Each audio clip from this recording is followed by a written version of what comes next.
I worked as hard as I guess any president ever has to fulfill our campaign commitment, which in 1992, in James Carville's eloquent words, were, "It's the economy, stupid." We're going to have to take Mr. Trump down on the economy. He's crowing about it every single day, and he's going to beat us unless we can take him down on the economy, stupid. Yes, people are concerned. It may be contribute to how they decide. As James Carville said, it's the economy, stupid. It is always what that is about. Well, that's true. We expect it's going to be the biggest issue at tonight's debate. Brand new Fox polling reveals 52% of Americans say that President Biden has made the economy worse. 25% say they haven't seen a change, and 25% basically say that he's made it better. So the majority think it's worse. So what do candidates need to hammer home tonight to earn the voters' trust? They will be the best. What will be the best bet for your wallet, your family's bank account? Well, here with more is host of Varney and Company, an American Built on Fox Business, Stuart Varney. Good morning, Stuart. Good morning. So what do we need to hear from the candidates? We've got to hear about inflation. Inflation is the key issue. The economy getting worse because of inflation to ordinary people.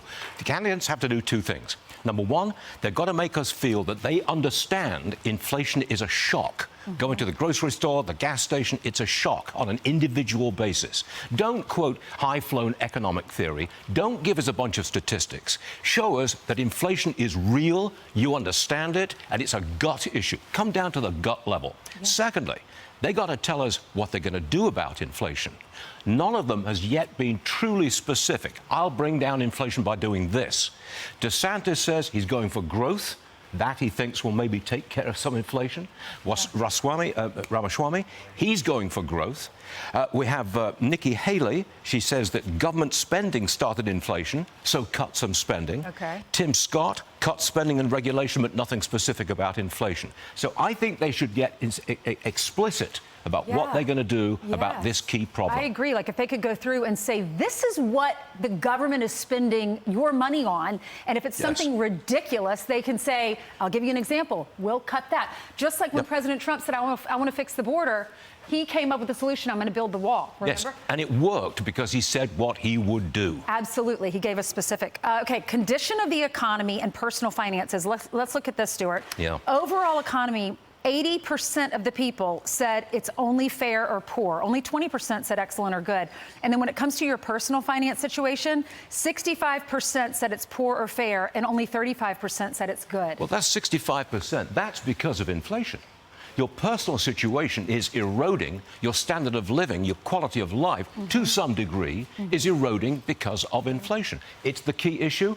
Go at it. Make us feel you understand it at our level. Let's roll through these three statistics really quickly, because I want to get, before we run out of time, about the candidates and how much money they've made. All right, so most important to Iowa Republicans in picking a nominee, 41% said economic issues. In South Carolina, 51% said economic issues are most important, and 38% say the economy is the most important issue facing our country overall. So let's talk about the candidates. Who made the most money in the private sector? It looks like Vivek Ramaswamy. Oh, by a long way. He's almost made $1 billion. Some say 600,000, some say 950 million. It's between 600 million and 900 million. Apparently, he's just shy of being a billionaire. Wow. He's a very wealthy guy. How did he do that? He has an investment company. Biotechnology is big in that. He's an entrepreneur. And the man is outstanding for his energy. Yeah. Have you seen this guy? Yes, but what about his policies? Some of these policies are a little wacky. Yes, foreign policy is pretty much of a downfall for him, I think. Right. Economic policy, I really agree with him. He wants to stop all this spending to combat climate change. That, he thinks, will give us growth. But whether that growth will erode inflation, that's another story. Okay, and then Asa Hutchinson, worth $1.5 million. Doug Burgum, worth $1.1 billion. Yeah, Doug Burgum is an interesting character. He is the founder of a real estate firm, and he worked as head of business solutions at Microsoft. Okay. So maybe he's got more money than Vivek Ramaswamy. Well, then I'm excited but they're both to hear wealthy. from him, because maybe he could help our economy. Well, it's a good idea to have business people on the set. Absolutely. Thank you so much, Stuart. This was fun. My pleasure. I'm Steve Ducey. I'm Brian Kilmeade. And I'm Ainsley Earhart. And click here to subscribe to the Fox News YouTube page to catch our hottest interviews and most compelling analysis.